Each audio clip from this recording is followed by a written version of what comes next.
Tous, j'espère que tout le monde va bien en ce mercredi. Hmm, Est-ce que ça fonctionne? Oui, c'est mieux que tout à l'heure. Voilà, donc aujourd'hui on va parler d'un sujet qui nous touche tous, la colère.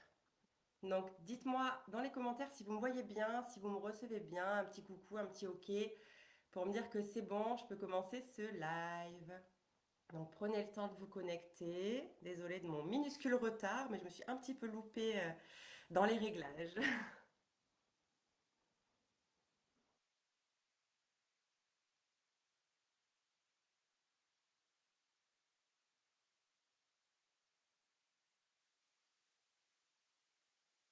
Toujours un petit retour, un petit... Ah, super. Coucou Fred, coucou Alan. Merci. On va pouvoir commencer. Bon, j'espère que tout le monde va bien. Donc, comme je l'ai dit, aujourd'hui, on va parler de quelque chose qui a été mon plus gros challenge perso, vraiment. La colère, ça a été le défi de ma vie. Dans ma famille, la colère, elle était vraiment, vraiment présente. Vraiment des impulsivités. En tout cas, on disait souvent, je sais pas si ça vous parle, le fameux c'est de famille.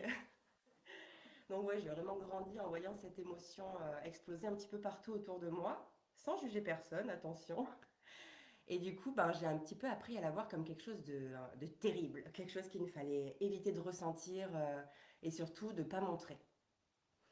Donc du coup, moi, ce que je faisais, je gardais tout pendant la journée, je souriais, j'encaissais, je prenais sur moi, et puis le soir, quand je rentrais à la maison, boum, j'explosais littéralement sur mes proches, sur mes gosses, sur mon conjoint. Au moindre petit truc, hein, vraiment, la petite chaussette qui traîne, le petit objet qui tombe, et puis c'était l'explosion totale. Donc j'étais vraiment très impulsif, avec un caractère très très fort. Et après, hein, je vous le donne en mille, grosse culpabilité. Je me jugeais énormément, comment j'ai pu crier comme ça, je suis une mauvaise mère, une mauvaise copine, blablabla, et voilà. Alors je suis même allée au bout d'un moment jusqu'à la gastrite. Vous connaissez la gastrite, c'est une inflammation de l'estomac en fait qui est très très douloureuse et du coup dès que je commençais à m'agacer, pam, c'était comme si on m'enfonçait un coup de poignard dans le bide, en fait, je pouvais même plus m'énerver. Donc là, vraiment, mon corps me disait, stop, là, faut peut-être faire quelque chose, ma grande. Donc c'est là que j'ai décidé de travailler sur moi et que je me suis dit, ok, bon, ça suffit, je dois comprendre ce qui se passe avec cette émotion. Donc est-ce que vous avez déjà vécu ou est-ce que vous vivez ce cycle-là? La journée, vous êtes fort et le soir, vous explosez sur ce que vous aimez le plus? Ou alors, est-ce que vous gardez ou alors est-ce que vous pétez un câble à la première chose qui vous met en colère? Dites-moi en commentaire si ça vous parle. Je veux voir de quel côté vous vous trouvez.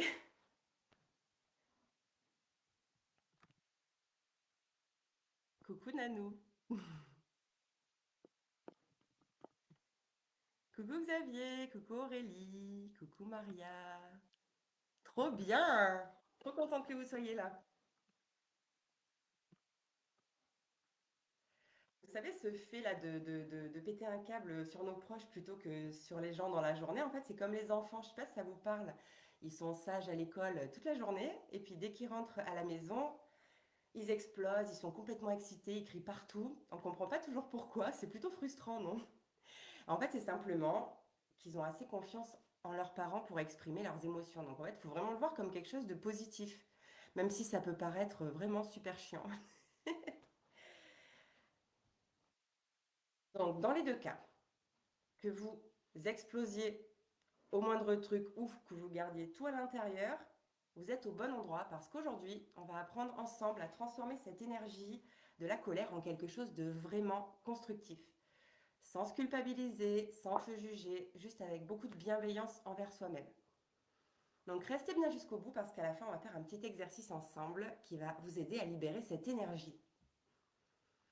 Donc la première chose que j'aimerais que vous compreniez, c'est que la colère, elle n'est pas votre ennemi, comme moi je l'ai longtemps cru. Je sais, on nous dit souvent la colère c'est mal, il faut rester calme, mais contrôle-toi. Mais en fait, la colère c'est comme une alarme dans votre maison. Elle va vous dire oh, oh, il se passe quelque chose d'important ici. Donc dites-moi en commentaire, vous êtes plutôt du type à exploser ou à garder tout pour vous. Donc pour ceux qui explosent, vous êtes comme des cocottes minutes. La pression elle monte, et du coup, tout sort. Vous dites des choses que vous regrettez après et vous vous sentez incompris. Et pour ceux qui implosent, vous êtes les rois et les reines du non, ça va, c'est pas grave. Vous encaissez toute la journée, vous souriez même. Au boulot, avec les amis, tout va bien. Et puis le soir, vous rentrez chez vous et au moindre petit truc tout bête, comme je disais tout à l'heure, comme un objet qui tombe, une chaussette qui traîne, vous pétez littéralement un câble. Et là, tout le monde vous regarde comme mais qu'est-ce qui lui prend, hein? Et vous, après, ben, vous culpabilisez à mort, vous avez l'impression de ne pas vous contrôler, vous vous trouvez horrible. C'est ce fameux cycle retenir, exploser, culpabiliser, retenir, exploser, culpabiliser. Vous connaissez? Donc dites-moi dans les commentaires si ça vous parle. Mais écoutez bien, dans les deux cas, votre colère, elle essaie vraiment de vous dire quelque chose de super important. Elle vous dit qu'un de vos besoins profonds n'est pas respecté. Ça peut être ben, le besoin d'être respecté, justement, le besoin d'être écouté, le besoin de justice. Vous savez, ce fameux sentiment d'injustice. Moi, je supporte pas, mais bon.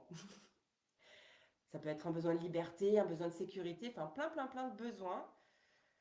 Donc là, en fait, je voudrais qu'on fasse un petit exercice ensemble. Donc, pensez à la dernière fois où vous vous êtes mis en colère. Allez-y, fermez les yeux 2 secondes. Et pensez à cette dernière fois-là où vous avez pété un plomb, où vous vous êtes mis en colère contre quelqu'un ou contre vous-même. Vous y êtes? Donc maintenant, au lieu de vous dire j'étais en colère contre lui ou j'ai été énervée à cause de ça, demandez-vous de quoi est-ce que j'avais besoin à ce moment-là.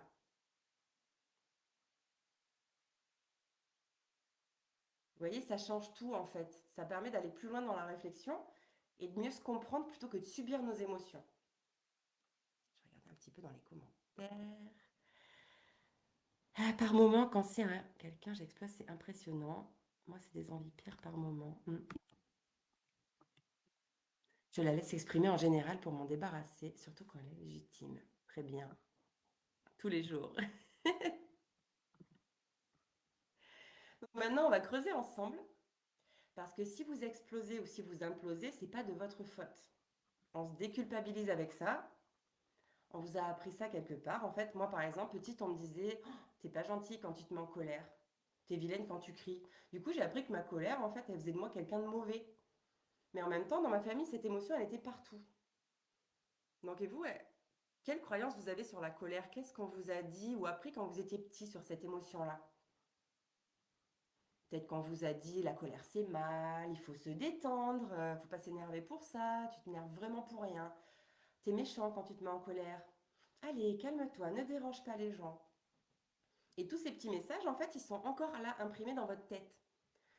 Si je me mets en colère, je suis une mauvaise personne. Si j'exprime ma colère, on ne m'aimera plus. C'est pour ça, en fait, que souvent on réagit de façon un petit peu disproportionnée. Mais il y a aussi une autre croyance très puissante que beaucoup de gens ont, c'est si je m'énerve pas, on ne me respectera pas. Ou encore, s'énerver, c'est être fort. Vous connaissez ça? Cette idée que pour se faire respecter, il faut hausser le ton, montrer qu'on ne se laisse pas faire. Moi, je l'ai longtemps cru en fait.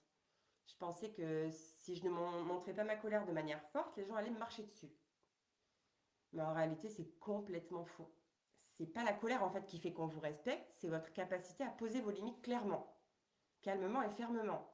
C'est jamais facile hein, de poser ses limites. Donc quelqu'un qui pose ses limites sans crier est souvent encore plus respecté que quelqu'un qui explose. La vraie force, en fait, c'est pas d'exploser. La vraie force, c'est vraiment de rester ancré dans ses besoins et de les exprimer avec clarté. Ça, c'est puissant. Mais là, j'ai une bonne nouvelle pour vous. Cette petite fille ou ce petit garçon à qui on disait qu'il était vilain, en fait, c'était pas vrai. Votre colère, elle ne vous rend pas mauvais, elle vous rend simplement humain. Donc, c'est quoi vos déclencheurs à vous? Moi, je sais que ça m'arrivait de péter un plomb quand on respectait pas mon temps, qu'on me mettait un petit peu la pression, ou alors qu'on me faisait des promesses qu'on ne tenait pas. Et vous, c'est quoi qui vous fait sortir de vos gonds à tous les coups?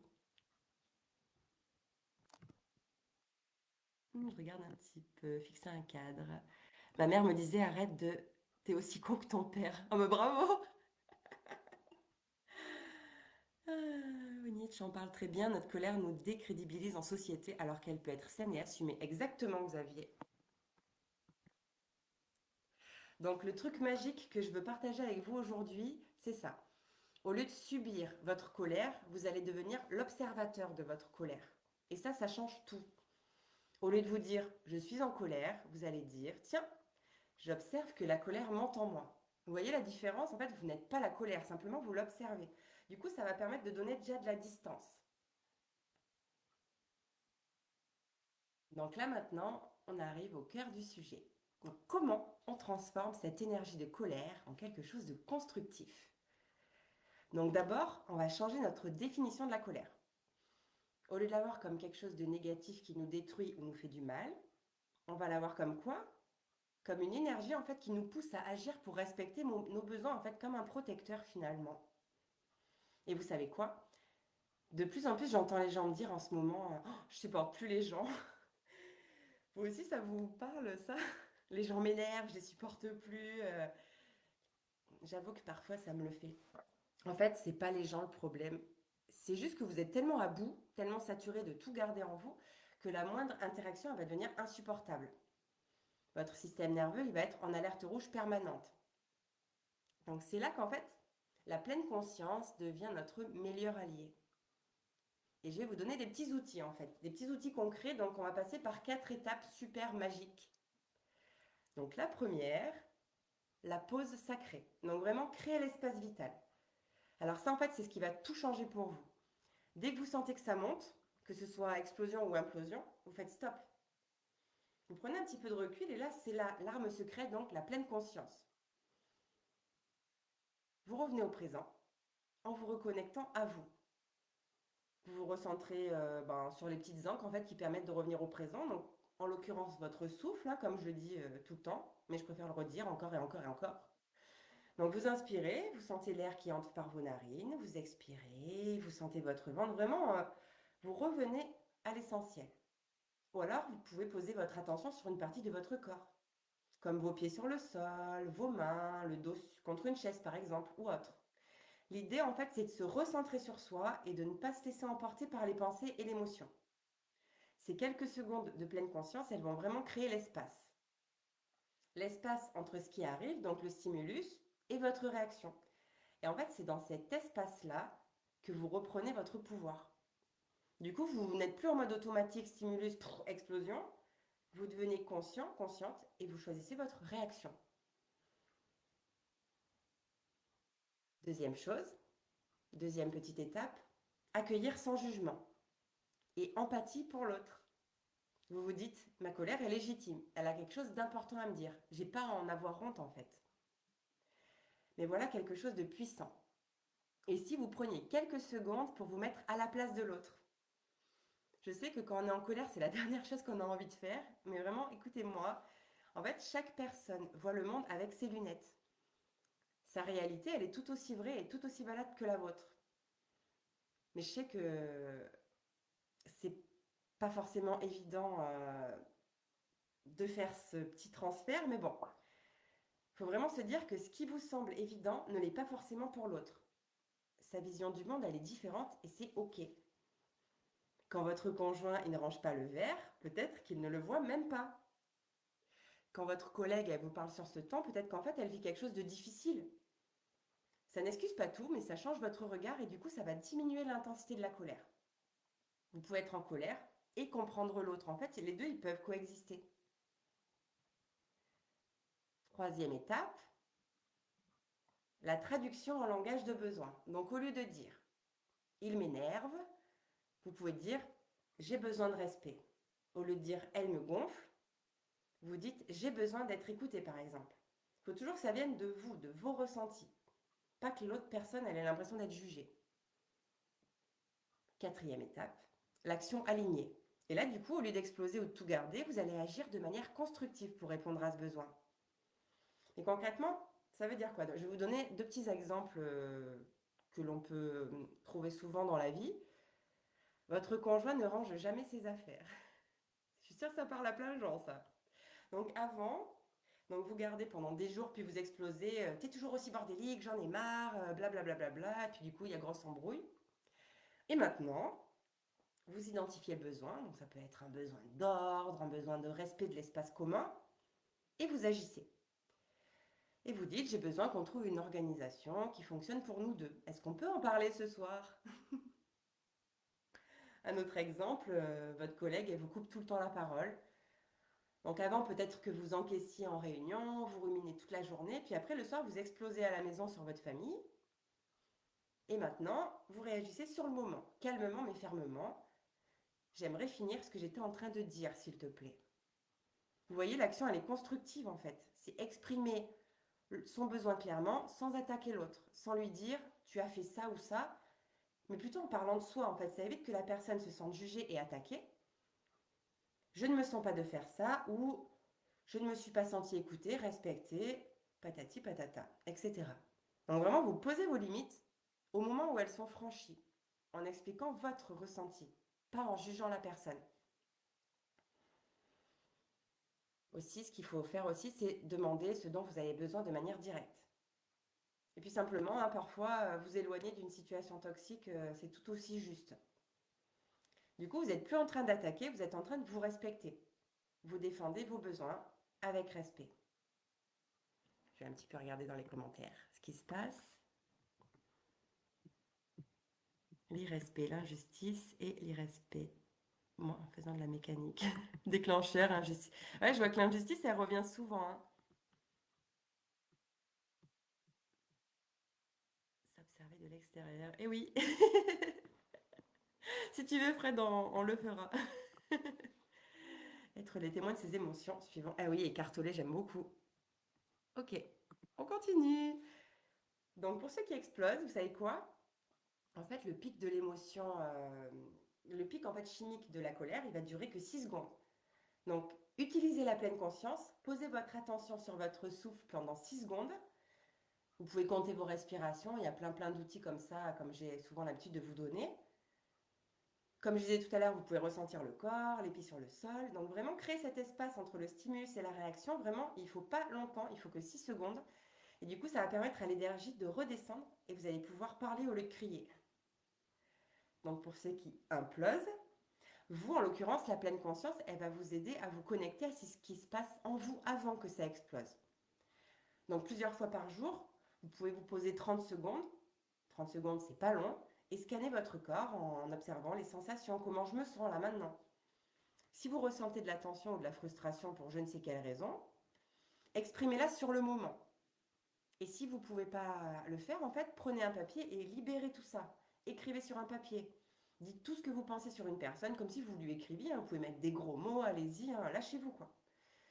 En fait, ça permet de libérer la charge émotionnelle parce que si elle est gardée à l'intérieur, elle va finir par créer des douleurs du corps, des maladies, puis plein de choses désagréables. Et ensuite, vous pouvez brûler le papier, parce qu'en fait, le fait de brûler le papier, ça va permettre une purification et c'est plutôt pas mal. Mais surtout, vous ne relisez jamais. Comme je dis souvent, on ne ravale pas son vomi. Donc voilà, ne laissez pas le verre se remplir jusqu'à déborder le soir sur vos proches, en fait. Il y a déjà assez de négativité comme ça dans le monde, c'est pas la peine d'en rajouter. Donc si vous voulez aller plus loin, alors là, je vais vous parler des deux outils incroyables dont je me sers pour mes clients, qui m'ont vraiment aidé dans mon parcours à moi avec la colère. Donc, c'est la sophrologie et l'hypnose. Donc, la sophrologie, c'est vraiment top parce qu'en fait, ça va vous apprendre à repérer les tensions dans le corps avant que ça explose. On va revenir sur des respirations de manière à calmer le système nerveux instantanément. Donc, c'est plein d'outils géniaux. Ça permet aussi de créer ce fameux espace de calme intérieur, même dans les situations difficiles, qui évite l'explosion justement. Et puis ça permet aussi de se reconnecter à vos sensations corporelles pour mieux comprendre les émotions. On utilise beaucoup la pleine conscience en sophrologie. Donc c'est comme si vous développiez une sorte de radar interne qui va vous dire attention, là ça commence à monter avant même que vous explosiez ou implosiez. L'hypnose, quant à elle, en fait, c'est vraiment magique comme outil parce qu'elle va travailler directement avec votre inconscient. En fait, elle va transformer ces vieilles croyances dont on a parlé tout à l'heure. Elle va également permettre de reprogrammer vos réactions automatiques.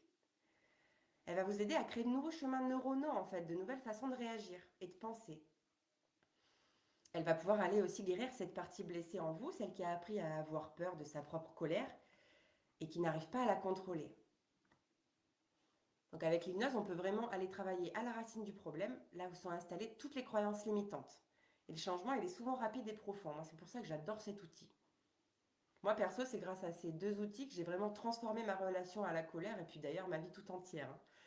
Donc je ne dis pas que je ne mets plus jamais en colère, mais maintenant, en fait, je la comprends, je l'accueille et je sais quoi en faire.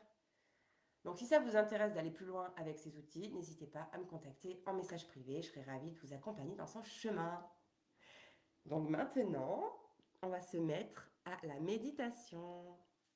On va passer à la pratique. Donc je vais mettre mon petit micro, comme ça ensuite je vous le donne. Comme ça vous pourrez le refaire quand vous voulez. Que cette fois-ci, j'oublie pas d'allumer ce micro. Hop, voilà. Donc prenez le temps de vous installer, que vous soyez donc assis ou même debout. On peut faire cet exercice debout, c'est pas mal aussi, ça peut changer. Alors, hop.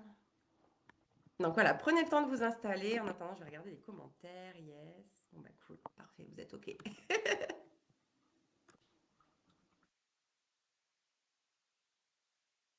Parti, j'enregistre. Alors installez-vous bien. Mettez-vous dans un endroit calme, calme si possible. Donc vous pouvez être debout ou assis, comme vous préférez. Fermez vos yeux si vous le pouvez. Et on va commencer à respirer 3 fois ensemble. Donc inspirez profondément par le nez et expirez par la bouche. Histoire de se poser. Encore une fois, inspirez et expirez. Laissez votre corps se détendre complètement. Une dernière fois, inspirez. Et à l'expiration, vous relâchez les pensées. Et vous pouvez reprendre votre respiration naturelle. Je veux que vous pensiez maintenant à une situation qui déclenche votre colère. Ça peut être quelque chose de récent ou quelque chose d'ancien qui vous travaille encore. Vous y êtes? C'est normal si ça remue quelque chose. Mais accueillez cette sensation.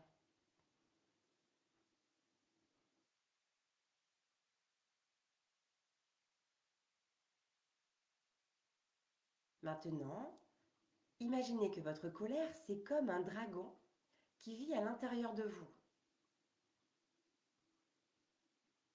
Au début, quand vous le regardez, il est féroce. Il crache du feu, il grogne, il montre les crocs. Il a l'air vraiment méchant, ce dragon. Regardez-le bien. Quelle couleur a-t-il? Peut-être rouge feu, orange brûlant, des flammes qui sortent de partout.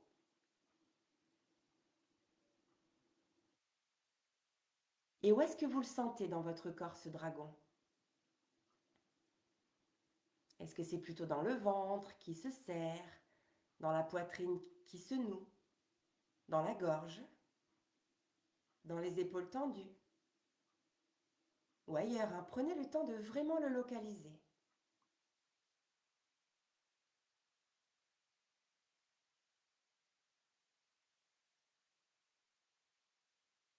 Et maintenant, écoutez-moi bien. Ce dragon qui a l'air si méchant, si féroce, en fait, c'est un petit enfant blessé. C'est la partie de vous qui a mal, qui a peur, qui se sent attaqué. Ce dragon, il a toujours essayé de vous protéger à sa façon. Quand quelqu'un vous manquait de respect, il était là. Quand on ne vous écoutait pas, il criait pour vous. Quand vous vous sentiez invisible, il rugissait pour vous faire exister. Alors maintenant, j'aimerais que vous regardiez ce dragon avec douceur. Approchez-vous de lui dans votre imagination. Et dites-lui tout bas, merci. Merci d'avoir été là pour moi. Merci d'avoir essayé de me protéger. Merci d'avoir défendu mes besoins quand je ne savais pas comment le faire. Sentez comme votre dragon vous écoute. Il baisse un peu la tête. Ses flammes deviennent moins agressives.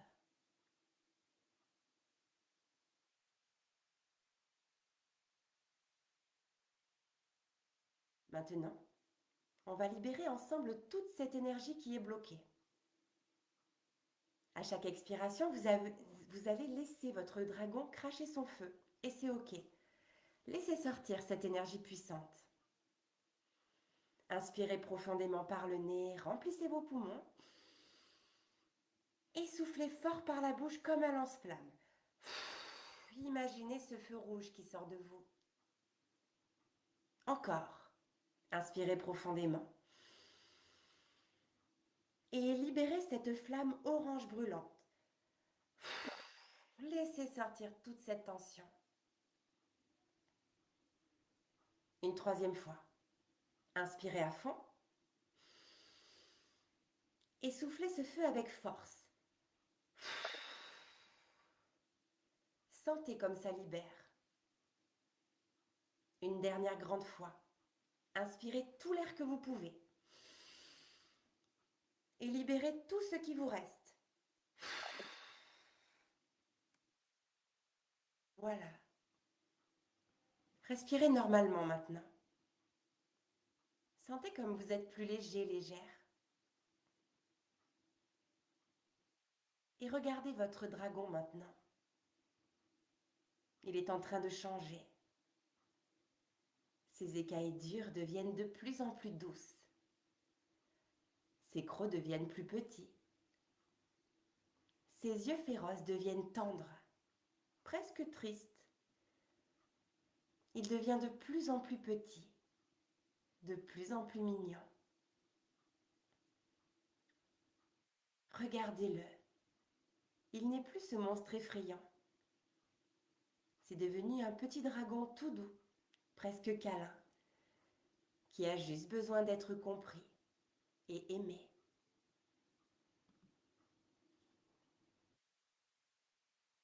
Maintenant, au lieu de cracher du feu qui brûle, votre petit dragon diffuse une belle lumière douce et chaude dans votre poitrine.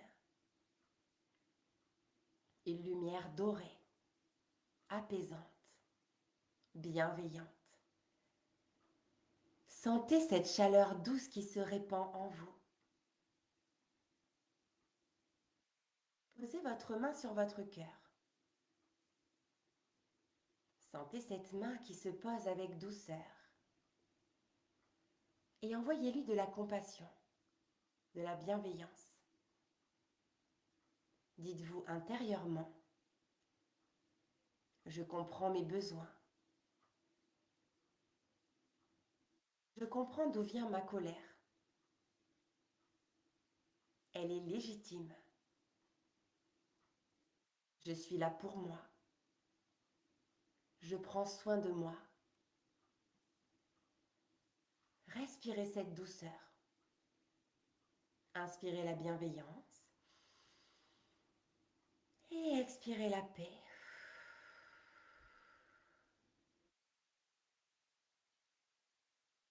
Sentez comme vous êtes différent maintenant. Plus léger, plus légère, plus apaisé, plus fort aussi. Vous n'avez plus besoin de crier pour être entendu. Vous n'avez plus besoin d'exploser pour exister.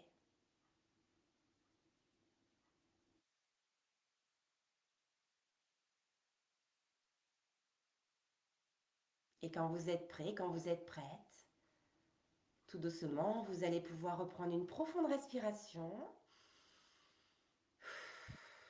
Vous étirez si besoin. Et à votre rythme, ouvrez vos yeux, prenez votre temps. Revenez ici. en emportant avec vous ce petit dragon apprivoisé, cette partie de vous qui n'a plus besoin de crier parce qu'elle sait qu'elle sera écoutée.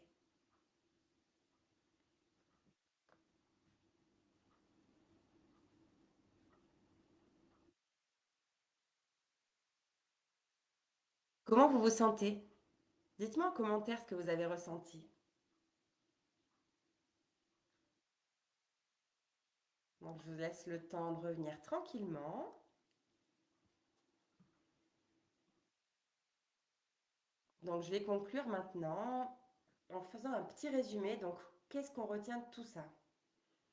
Donc, votre colère, c'est comme votre GPS émotionnel. Elle vous dit quand quelque chose d'important est en jeu pour vous. Elle n'est pas votre ennemi, elle est votre guide. Donc, votre mission, si vous l'acceptez, cette semaine, dès que vous sentez la colère monter, au lieu d'exploser ou d'imploser, prenez cette pause sacrée et vous vous demandez quel besoin crie à travers cette colère. Et vous savez quoi? Vraiment, soyez indulgent avec vous-même. Ça s'apprend, ça prend du temps. Moi aussi, hein, j'ai encore des moments où parfois j'oublie tout et où je réagis un petit peu comme avant, même si c'est devenu super rare avec la pratique. C'est normal, hein, ça reste, on est des humains, hein. On est là pour apprendre et faire des expériences. Mais chaque fois que vous transformez un petit bout de colère en action constructive, vous grandissez en fait, vous évoluez, vous devenez plus aligné avec qui vous êtes vraiment. Donc dites-moi en commentaire qu'est-ce que vous retenez de ce live et quelle action est-ce que vous voulez mettre en place cette semaine. Je vais regarder un petit peu dans les commentaires. La peur que j'ai vue et écoutée déjà, ça a bien détendu, comme un bébé dragon.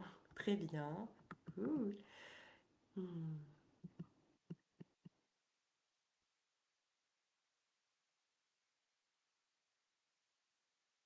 Bonjour David.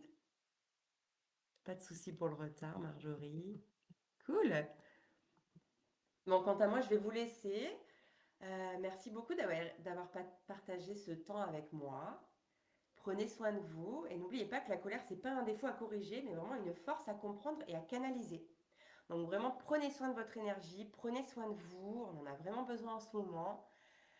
Et quant à moi, je vous souhaite un bon mercredi et je vous fais plein plein de bisous. À bientôt!